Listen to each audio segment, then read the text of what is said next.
Vamos direto às imagens do plenário do Supremo Tribunal Federal, a presidência da sessão, o vice-presidente e ministro Edson Fachin. Vamos acompanhar ao vivo direto do plenário.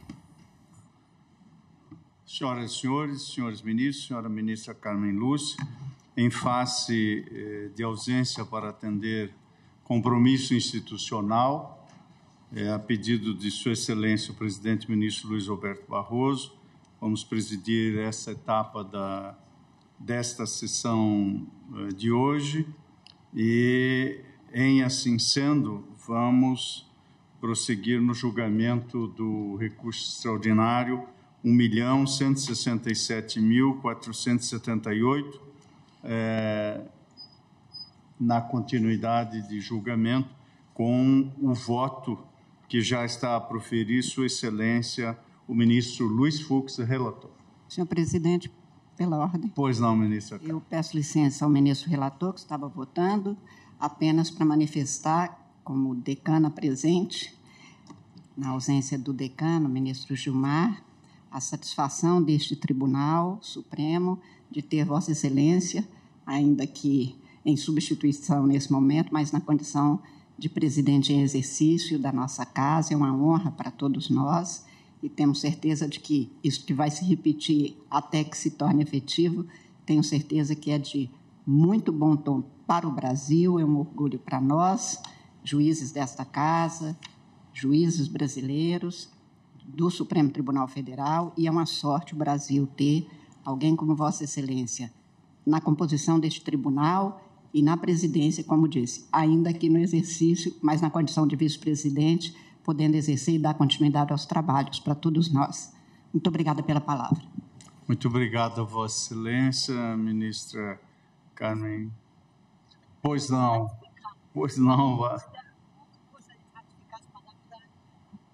Lúcia, também é muito importante para o Ministério Público o seu comparecimento e a sua presidência.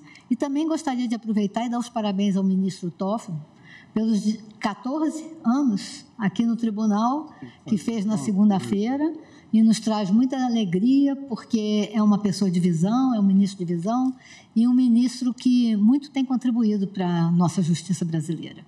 Parabéns. Muito obrigado, senhora Procuradora-Geral da República em exercício, que aqui se encontra, pelas palavras proferidas. Agradeço a Sua Excelência, também renovo os agradecimentos à ministra Carmen, e de modo especial o tribunal já registrou, mas é mais que merecido que se registre uma vez mais os cumprimentos ao eminente ministro Dias Toffoli, que presidiu este tribunal e, portanto, bem conhece esta cadeira da presidência do Supremo Tribunal Federal. Estamos também com a presença por vídeo de Sua Excelência, o eminente ministro Alexandre de Moraes e Sua Excelência, o eminente ministro Nunes Marques. Além da presença de Suas Excelências, ministro André Mendonça e ministro Cristiano Zanin. Ministro Luiz Fux, retorno a palavra a Vossa Excelência para prosseguir com o voto. Queria também, Sua Excelência, ministro Edson Fachin, me filiar a todas as manifestações pelo regozijo da sua primeira presidência na qualidade de vice-presidente. Com relação ao ministro... Eu diria, ministro Fux, combinou bem com a cadeira. Aliás, ministro Fachin, devo dizer, Vossa Excelência fez referência ao ministro Toffoli, que completou 14 anos. Vossa Excelência está aí porque ele pensou seriamente, ele gostou tanto, achou tão fácil a presidência, que ele queria continuar. Me falou várias vezes, mas o tribunal não permitiu. Sim. Senhor presidente, a Sua Excelência, senhora Procuradora-Geral da República, egressos integrantes da Corte, senhor presidente, o tema é muito candente e aqui foram suscitadas inúmeras arguições de influência da religião nesse tema iudicando. Eu trago um capítulo, é até sugestivo, eu denomino de Até que a Morte nos Separe, considerações históricas contextuais da indissolubilidade matrimonial e sua paulatina superação jurídica. Senhor presidente, aqui eu trago o panorama mundial, que nem sempre confere com aquilo que foi dito aqui. Mas, na verdade, eu falo sobre todo esse panorama em inúmeras laudas, que o voto será juntado e essa parte de história comparativa será objeto de análise por todos os colegas. É realmente uma peça que eu até agradeço à assessora Marcela, que fez uma pesquisa densa em todos os países do mundo, desde de Priscas Eras, sobre a influência da religiosidade nessa questão relativa ao dogma da indissolubilidade do matrimônio. Mas, em atenção à necessidade de nós continuarmos os nossos trabalhos, eu vou passar para o item seguinte, que se refere aos pressupostos constitucionais da indissolubilidade à dissolubilidade condicionada, emenda 9 de 77 e a Constituição de 88 em sua redação originária. E digo que, desde o início, cabe rememorar que a matéria relativa ao casamento era, no Império, regida pelo direito canônico e tratada pela jurisdição eclesiástica. No decreto de 3 de novembro de 1827, eram aplicáveis as normas do Concílio de Trento e as constituições do arcebispado da Bahia no tema.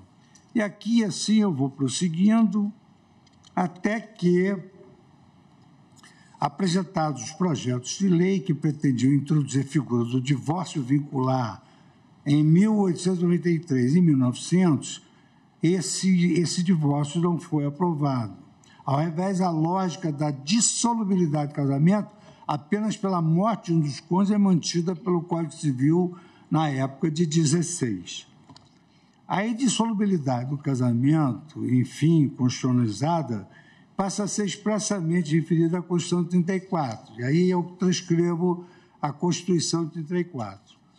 E assento que o cenário normativo começa a mudar com a emenda constitucional 9 de 77, que conferiu nova redação ao parágrafo 1º do artigo 175 do texto constitucional de 1969, a estabelecer a dissolubilidade condicionada do casamento nas hipóteses em que a lei viesse a estabelecer e desde que após 3 anos da separação judicial.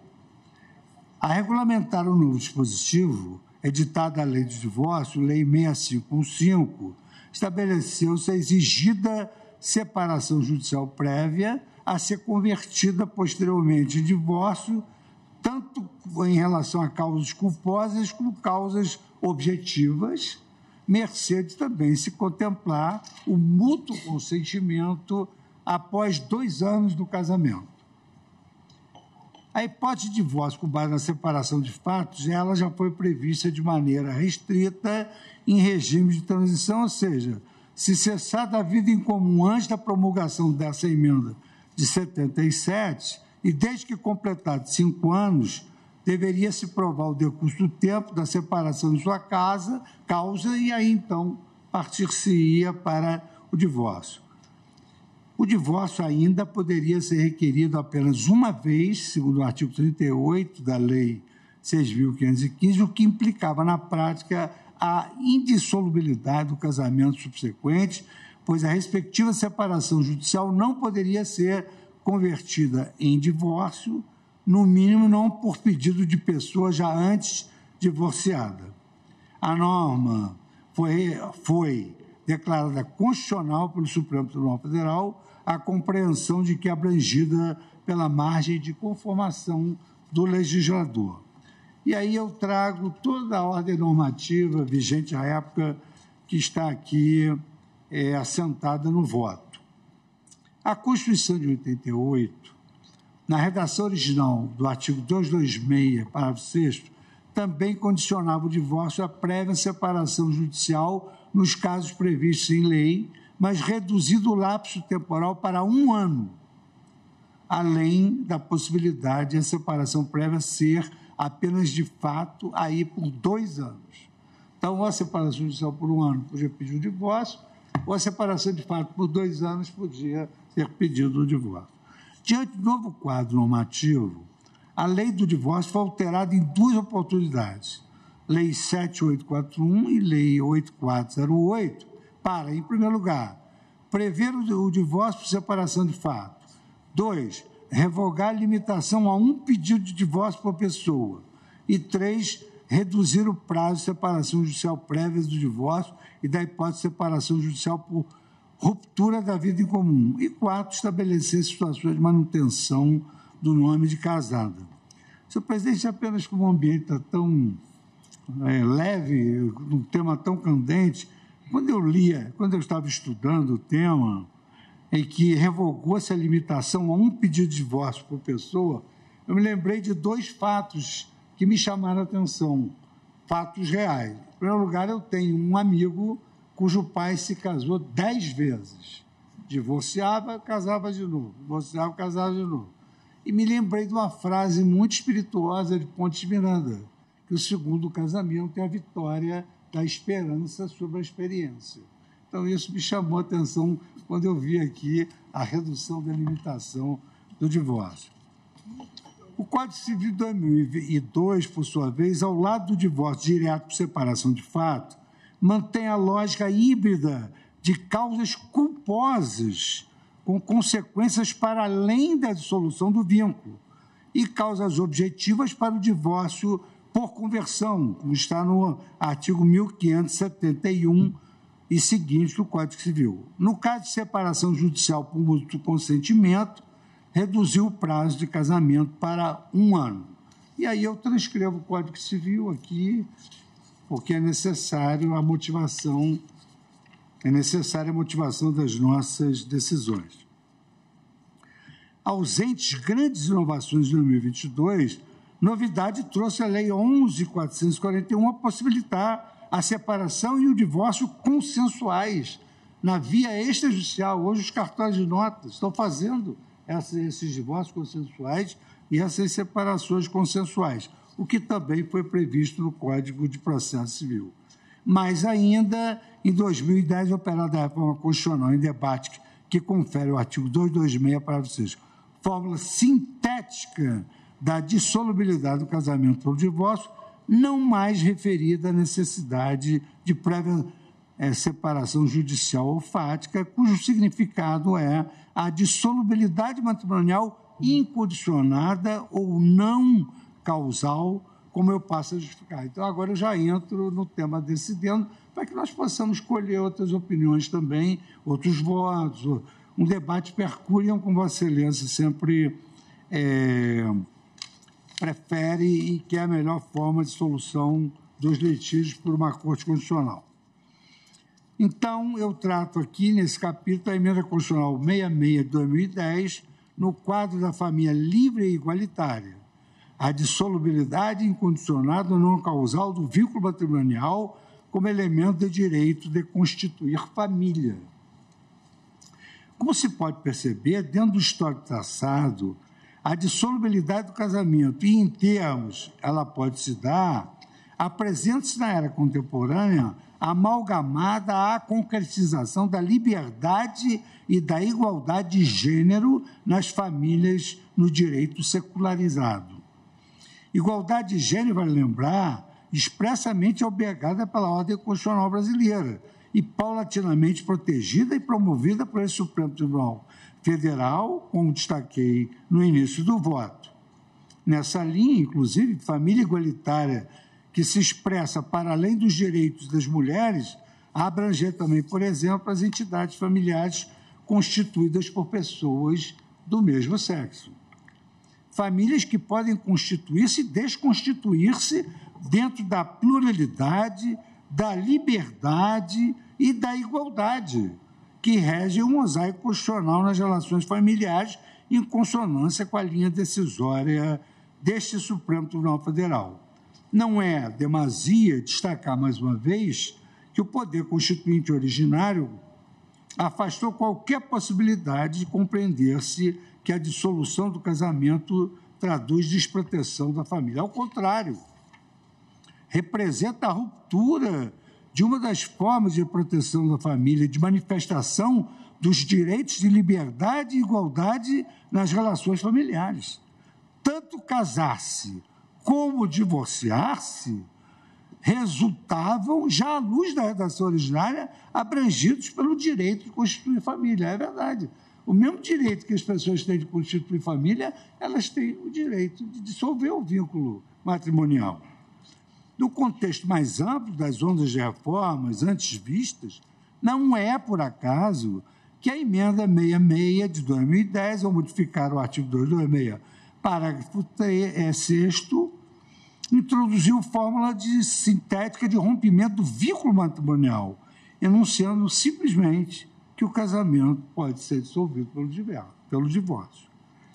Interpretado o novo enunciado de maneira contextualizada e informada pelas sucessivas reformas havidas no Brasil no direito comparado, no sentido da secularização do casamento, da igualdade e liberdade na família, com efeito, a conclusão que se impõe é a de que o silêncio de agora é absolutamente eloquente. Não acidental, que retirado pelo Constituinte Reformador todo trecho que condicionava a dissolução do casamento após prévia separação judicial por mais um ano, nos casos expressos em lei, como dizia a Constituição, ou comprovada a separação de fato de 2 anos, restando agora apenas o casamento civil, que pode ser dissolvido pelo divórcio. Na redação originária, não se tratava apenas de enunciar o condicionamento temporal. Eram 2 hipóteses: a separação judicial nos casos expressos em lei e a separação de fato, cada uma com o lapso temporal correspondente. O divórcio estava, assim, vinculado aos prazos mínimos de cessação da vida em comum, formalizado ou não, mas também a fixação legal de hipóteses justificadoras da separação judicial. Aqui é interessante essa questão da formalidade do casamento, porque certa feita, no encontro na casa do cardeal Dom Eugênio Salles, discutindo a questão pastoral da terra, nós obtivemos a informação de que 50% das famílias brasileiras eram espontâneas. Nunca tinha havido passado por aquele lar um padre, nem um juiz, mas ali havia amor, havia filhos e havia um casamento que a Constituição denominou de união estável. A alteração operada pela emenda constitucional buscou objetivamente simplificar o rompimento do vínculo matrimonial, a dar um passo adiante na dissolubilidade do casamento, eliminando as condicionantes antes expressas. No quadro vigente, não há mais falar em regime que causa, uma vez retirados simplesmente requisitos temporais, a impossibilidade do divórcio. Vale rememorar, como consignado acima, que o Supremo Tribunal Federal já decidiu não caber condicionar o divórcio para além do quanto previsto expressamente no texto constitucional. Isso em 2008, no recurso ordinário 387-271. Na hipótese, especificamente, debatia-se a validade constitucional de a conversão da separação judicial em divórcio depender do adimplemento da obrigação alimentícia antes assumida, o que rejeitado por esta Suprema Corte. Aqui eu cito o acordo que rejeitou que não se poderia ter outras condicionantes além daquelas constantes da Constituição. E a Constituição não previa essa condicionante do pagamento de prestação alimentícia. Aí eu transcrevo o acordo e digo: a compreensão aqui adotada, no sentido de que a supressão traduz silêncio eloquente a afastar condicionamentos causais ou temporais para o divórcio, é reforçada pela justificação da proposta de emenda que originou a emenda constitucional 66/2010, a evidenciar a pretensão de retirar as condições originalmente impostas e superar a pretérita lógica da separação judicial e do regime causal. E aqui, então, eu trago a exposição de motivos, onde, inclusive, se elimina, conforme tive a oportunidade de debater e conversar com o Zanin, se elimina nessa exposição de motivos a figura, essa é mens legis, é a ratio legis, eliminar essa figura da separação. O cenário pós-88, portanto, o outro, agora é ainda mais restrito no que diz respeito à regulamentação infraconstitucional possível, uma vez estabelecida a dissolubilidade em curto enunciado, mas de grande significado. Feita a supressão da segunda parte do artigo 226, parágrafo 6 da Constituição, não para manter ou ampliar, mas para reduzir a margem de conformidade do legislador. Então, essa nova introdução do poder constituinte derivado foi exatamente para não permitir que o legislador crie condicionantes para que haja o divórcio. Nesse sentido, o verbo pode, na enunciação de que o casamento civil pode ser dissolvido pelo divórcio, não se dirige ao legislador como uma faculdade, mas às pessoas casadas, enquanto o direito a ser exercido quando e se assim desejarem. Casar é direito e não dever, o que inclui manter-se ou não casado. E aqui eu faço, senhor presidente, uma longa digressão, mas eu confesso a Vossa Excelência que eu tenho o desejo de ouvir as outras manifestações, de sorte que eu perpasso o nosso voto da pluriparentalidade e assento o divórcio como um direito que não é nem sanção nem remédio e que podem as pessoas interessadas continuar a vida em comum, mas sem o vínculo matrimonial. Ou seja, as pessoas se divorciam e depois elas podem eventualmente conviver e voltar a juízo para um novo casamento, uma vez que não são partidários da teoria de ponte viranda. Então, o que é mais expressivo ainda, não é que a pessoa vá se casar de novo, ela vai se casar de novo com a mesma pessoa.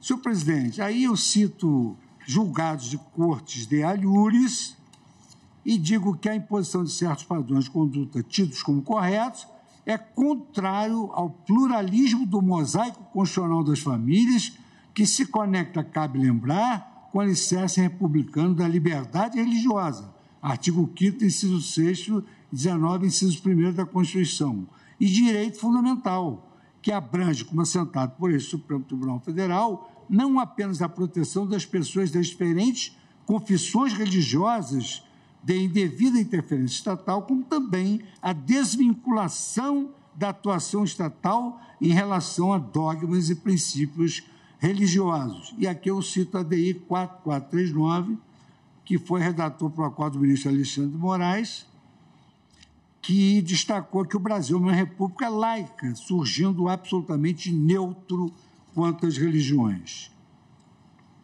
Cito aqui uma passagem interessante de Clarice Lispector sobre o casal que não ousava separar-se, obediente à perpetuidade do casamento, num trecho que ela denominou de heróico suportar. Que as pessoas obedientes tinham o heróico suportar o casamento porque elas não podiam se divorciar. De sorte, senhor presidente, que eu concluo que, no quadro delineado e à luz desses princípios que foram assentados, o divórcio direto é hoje a modalidade contemplada na Constituição Federal, não é necessária antecedência de separação judicial, que, no meu modo de ver, foi expungida da ordem normativa brasileira. Até porque poderia pensar, bom, o casal pode fazer uma separação consensual, conviver ali um tempo e depois verificar se vão para o divórcio ou, então, partem para o divórcio direto.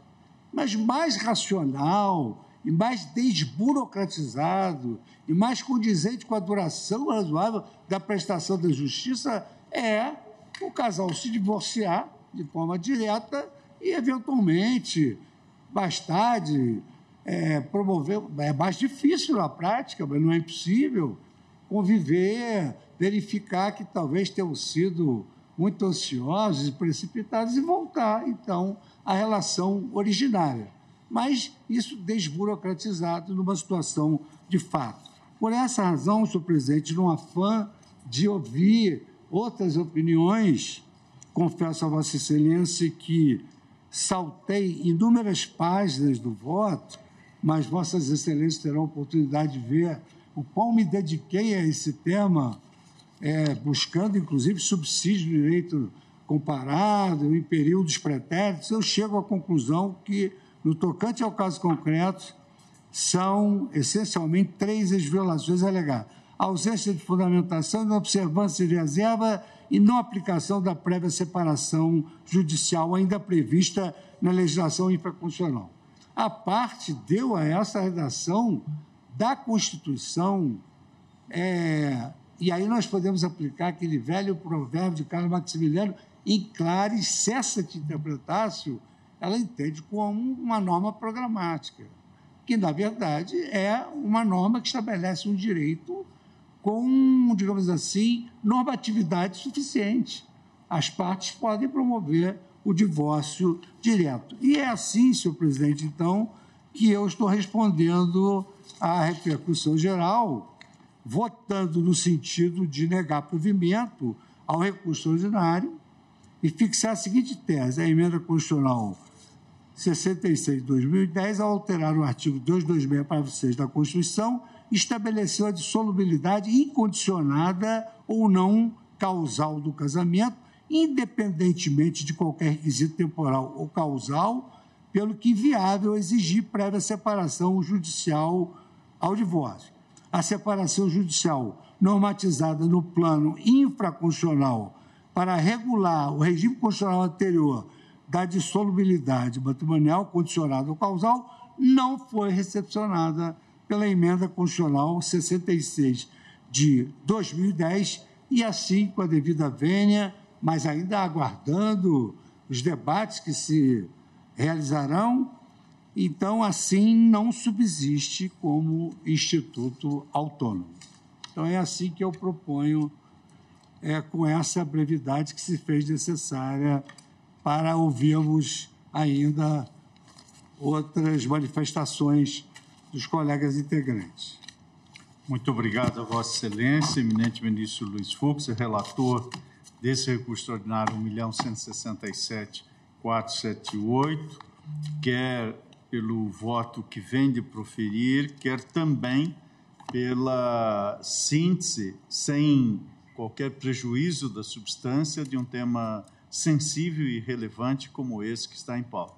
Do que se pode depreender, Vossa Excelência nega provimento ao recurso e firma a compreensão de que a separação judicial restou suprimida como requisito para o divórcio e também da não subsistência da separação judicial como figura autônoma no ordenamento jurídico brasileiro após a promulgação da emenda constitucional número 66 de 2010.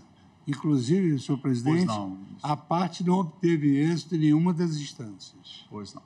E, se Vossa Excelência concordar, deixaríamos a tese para um momento posterior, iniciando agora a fase, pela ordem da votação, de colhermos os votos dos eminentes pares. Concordo plenamente com a sugestão de Vossa Excelência. Muito obrigado, Vossa Excelência. Pela ordem da votação, ouvimos agora o voto de Sua Excelência, o ministro Cristiano Zanin. Senhor presidente em exercício, ministro Edson Fachin, quero cumprimentar a Vossa Excelência, cumprimentar a ministra Carmen Lúcia, cumprimentar os eminentes pares, cumprimentar a doutora Eliseta Ramos, Procuradora-Geral da República em exercício, as advogadas e advogados aqui presentes e todos aqui que nos assistem. Eu já adianto que serei breve e estou concordando integralmente com o voto do eminente relator Luiz Fux, parabenizando Vossa Excelência pela solução dada ao caso concreto e também pela tese que vai ser posteriormente discutida. Entendo, efetivamente, que a emenda constitucional 66, dando uma nova redação ao artigo 226, parágrafo 6º, ela tem eficácia plena, de modo que a separação judicial não mais subsiste no nosso ordenamento e tampouco é requisito para o divórcio. Tenho a mesma compreensão de Sua Excelência, o eminente relator, de modo que também aqui farei a juntada de declaração de voto, mas estou seguindo exatamente o que foi dito e foi fundamentado pelo eminente relator, de modo que eu nego o provimento ao recurso e depois votarei na tese no momento oportuno. Muito obrigado, Vossa Excelência. Ministro Zanin, tenho a honra agora também de passar a palavra à Sua Excelência, ministro André Mendonça, para o voto. Minha saudação, eminente ministro Edson Fachin, em especial pela primeira vez como presidente em exercício deste Supremo Tribunal Federal, e saiba da minha satisfação, é uma forma já de preparação aí, daqui a 2 anos, se Deus quiser, uma presidência efetiva pelo mandato que, por direito, Vossa Excelência merece. Também obrigado. Muito obrigado, Vossa Excelência, e também ao ministro Cristiano Zanin, e sem pressa. Também minha saudação ao eminente relator, ministro Luiz Fux, ministra Carmen Lúcia, ministro Dias Toffoli, ministro Cristiano Zanin, nossa Procuradora-Geral da República, privilégio novamente tê-la junto a esse Supremo Tribunal Federal, a eminente advogado que sustentaram, em nome de Vossas Senhorias, cumprimento os demais advogados, também nossos servidores, estudantes, todos aqueles que nos acompanham. Senhor presidente, antes de propriamente adentrar no voto, vou esclarecer aqui um embargo declaratório junto ao eminente relator. Ministro Fux, uma dúvida que ficou é em relação à separação extrajudicial. E, de fato, Vossa Excelência considera... Eliminei a figura. A figura, tá, ok. Essa era a minha dúvida à luz do voto de Vossa Excelência. Eu tenho e adianto uma posição em parte diversa, em parte porque há uma convergência na questão do divórcio, que hoje, a partir, na verdade, da emenda constitucional número 66 de 2010, ela não tem mais como um pré-requisito a separação judicial ou mesmo a separação de fato. Então, considero um instituto autônomo e que não se vincula em qualquer medida ou extensão ao instituto da separação judicial ou da separação de fato. Então, de fato, não há prazo mínimo, não há mais pré-requisito para que se faça o divórcio direto, e nesse ponto eu acompanho integralmente Vossa Excelência e agora já também o ministro Cristiano Zanin. Não obstante, eu divirjo de Vossas Excelências em relação ao Instituto da Separação, por considerá-lo um instituto autônomo. E o faço, ainda assim, com modulações de interpretação. E apresentarei aqui as minhas justificativas de forma breve em relação a esse ponto. Brevemente cito, em caráter doutrinário, o professor Paulo Nader, que, ao comentar o advento da emenda constitucional, ele considera que, ainda assim, prevalece como instituto autônomo o Instituto da Separação. Reforça essa tese o fato de o verbo inserido no artigo 226, parágrafo 6º, é pode.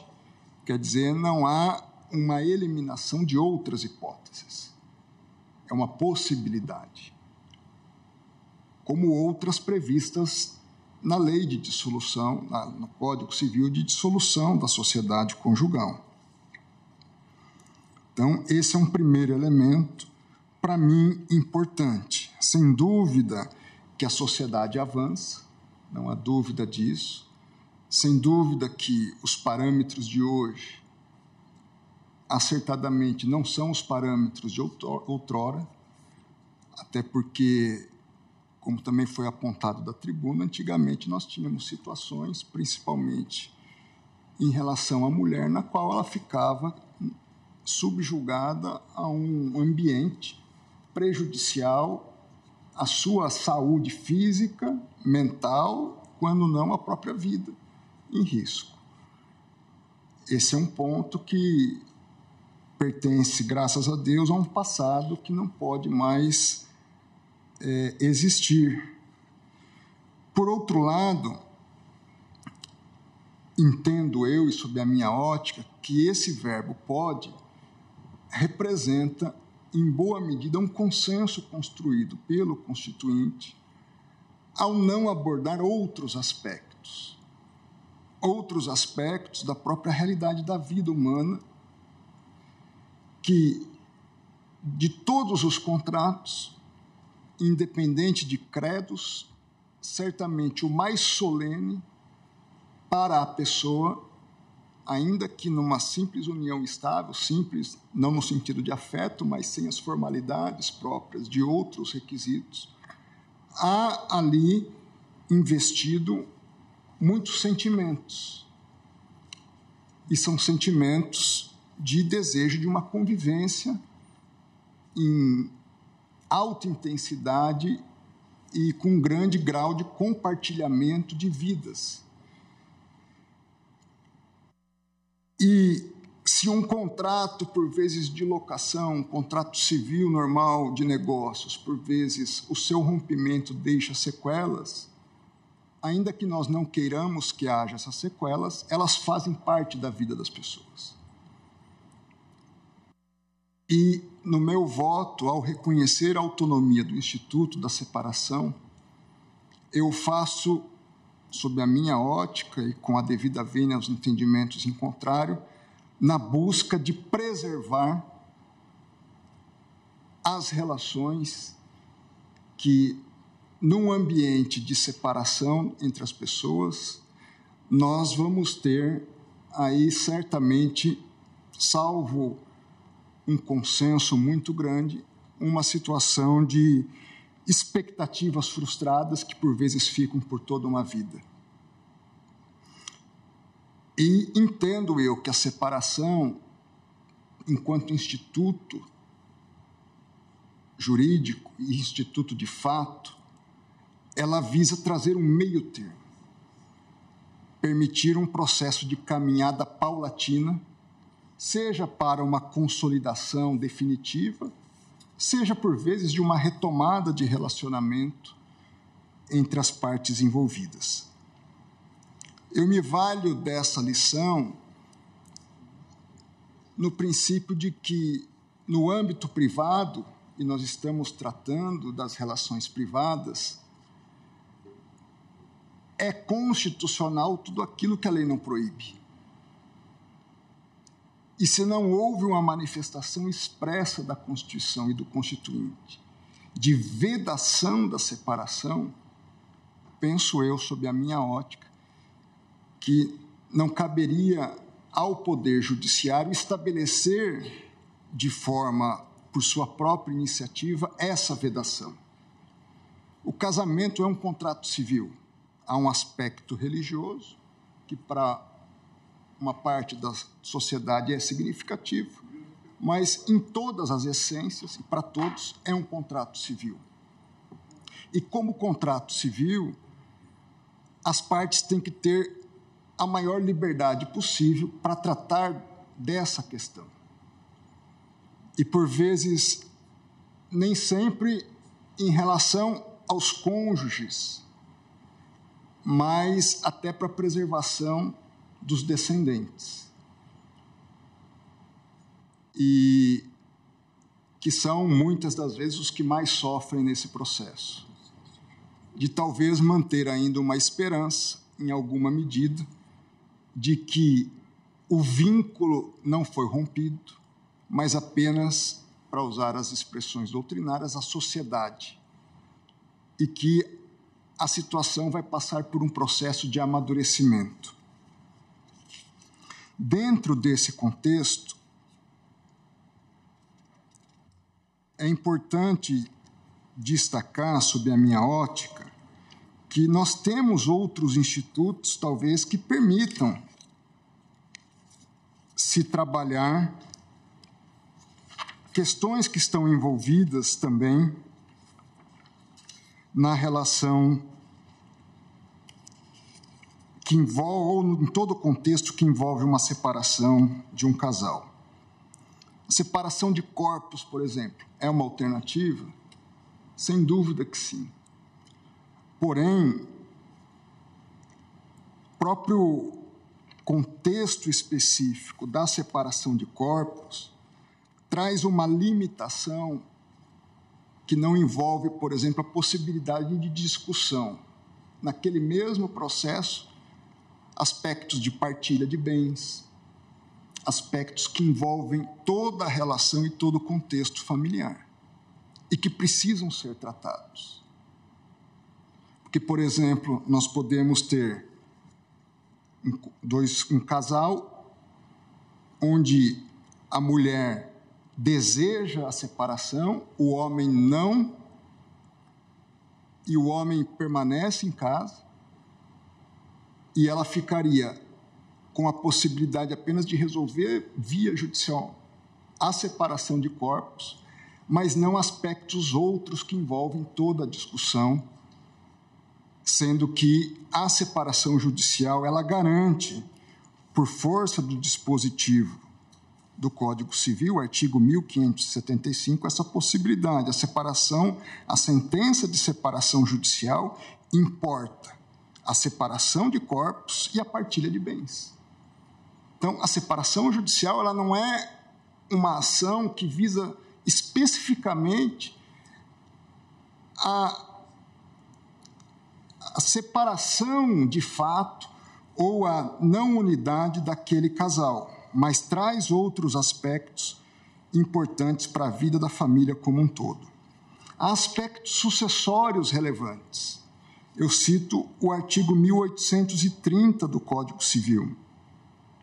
Somente é reconhecido o direito sucessório ao cônjuge sobrevivente se ao tempo da morte do outro não estavam separados judicialmente, nem separados de fato há mais de 2 anos. Se não existe mais separação de fato, eu não garanto à mulher, e a brilhante advogada que fez sua sustentação oral, nas suas palavras, e eu concordo, normalmente a mulher é a parte mais vulnerável economicamente. Eu estou garantindo no Código Civil que a mulher separada de fato há 2 anos, ela tem direito hereditário. Nós estamos retirando esse direito hereditário da mulher. Se nós não estamos validando, em alguma medida, a separação. Dentro dessa perspectiva, o meu voto, no que tange ao Instituto do Divórcio, é integralmente aderente ao eminente relator. Mas, ainda que por visões distintas, na tentativa de preservar justamente aquela que muitas das vezes é a parte mais frágil no processo, é a que mais sofre dentro de um contexto dessa natureza, eu mantenho e voto no sentido de preservar a constitucionalidade da separação judicial como instituto autônomo em relação ao divórcio, a partir de uma interpretação sistêmica e conforme da Constituição.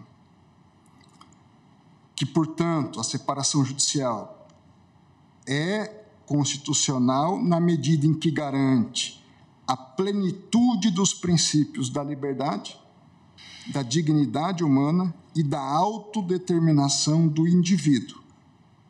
Vírgula, e isso é importante. No entanto, sem condicionamentos de prazo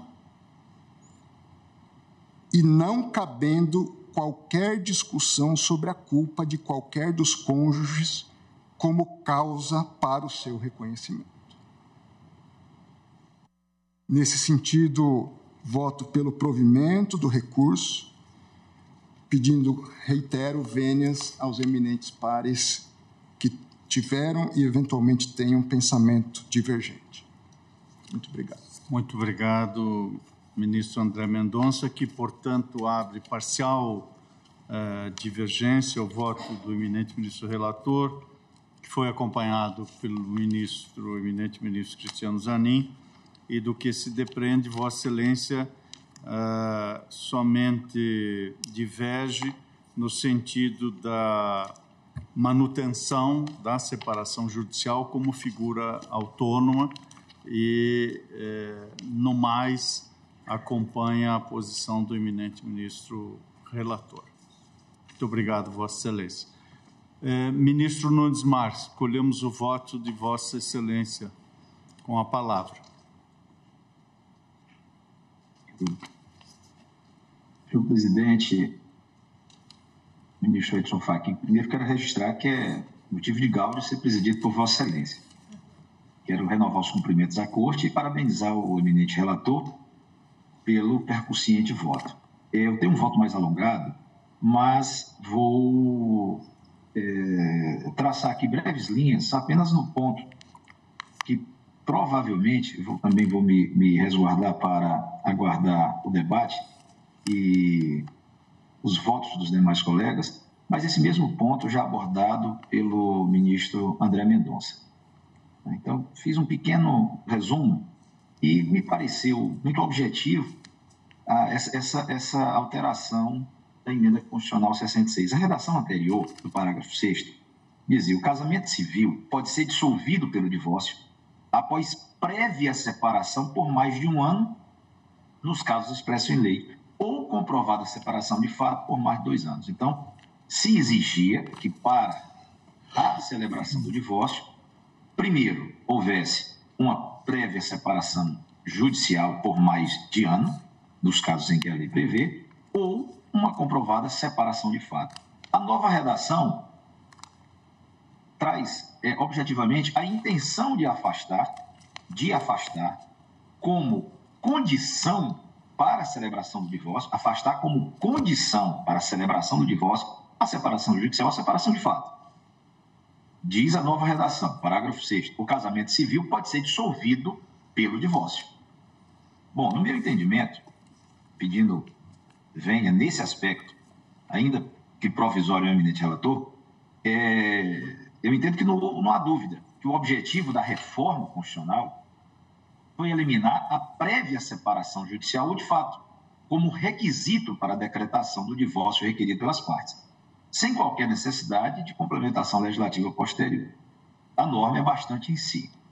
Isso não quer dizer, porém, que a separação foi banida do ordenamento jurídico brasileiro, nem a separação judicial e nem a separação de fato. O artigo 1572 do Código Civil não foi revogado, ao meu sentir, pela emenda constitucional 66 de 2010. Como menos em relação ao divórcio direto, a previsão legal da separação judicial e de fato, como alternativas legítimas menos drásticas a serem utilizadas pelos cônjuges em desarmonia, em nada prejudica a alteração constitucional. Veja que eu já me refiro também como uma opção para a sociedade brasileira. Os efeitos da separação são diversos do divórcio. Aquela separação põe termo aos deveres de coabitação, fidelidade recíproca e ao regime de bens. O divórcio extingue a sociedade conjugal. A separação tem um caráter, por assim dizer, cautelar e, por isso mesmo, pode continuar subsistindo para cumprir essa função, nas hipóteses em que os casais querem não exatamente romper o vínculo, mas sim manter um estado de separação temporária. E isso se adequa muito com a evolução das relações humanas. O que foi revogado pela emenda constitucional 66 de 2010 foi a obrigatoriedade da separação prévia como requisito para o pedido de divórcio. Assim, caiu o artigo 1580 do Código Civil, mas não o artigo 1572. Eu trago uma interpretação feita pela 5ª turma do Superior Tribunal de Justiça, que analisou o caso à luz do direito infraconstitucional. A entrada em vigor da emenda constitucional 66, que modificou o artigo 226 da Constituição Federal para deixar de condicionar o divórcio à prévia separação judicial ou de fato não aboliu a figura da separação judicial do ordenamento jurídico brasileiro, mas apenas facilitou aos cônjuges o exercício pleno de sua autonomia privada. Ou seja, quem quiser pode se divorciar diretamente, quem preferir pode apenas se separar. O entendimento foi firmado pela 4ª turma do Superior Tribunal de Justiça,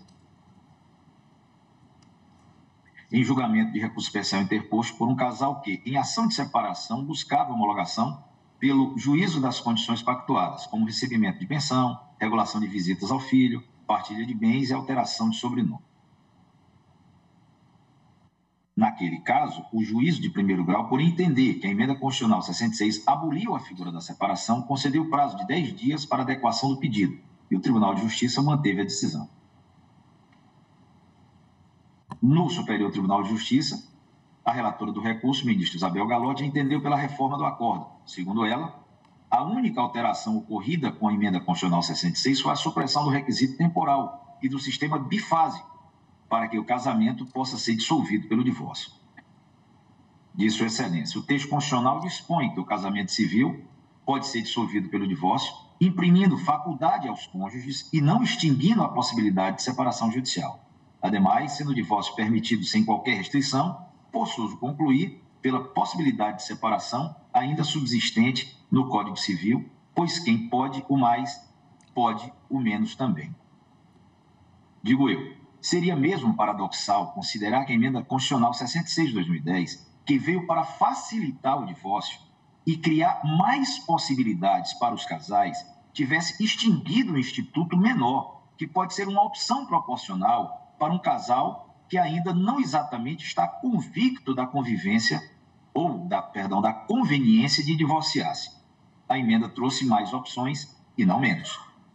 Por essa razão, senhor presidente, pedindo a mais respeitosa vênia ao eminente relator, que fez um trabalho belíssimo sobre o caso, mas ainda me resguardando para ouvir os colegas, eu acompanho em parte, Sua Excelência, apenas dissentindo nesse aspecto. É como voto. Muito obrigado a Vossa Excelência, eminente ministro Nunes Marques, a quem também agradeço as palavras a mim dirigidas, e do que depreendo, Vossa Excelência está acompanhando a divergência formulada pelo ministro André Mendonça. Pois não, ministro André. Obrigado, ministro Fachin. Senhor presidente, apenas para esclarecer, embora haja essa divergência parcial, o resultado em termos de provimento ou não também é de negativa de provimento, em função do questionamento específico do recorrente em relação apenas à questão do divórcio direto, vamos assim dizer. Então, há uma divergência em termos de tese, mas no caso concreto, há uma convergência em termos de resultado final.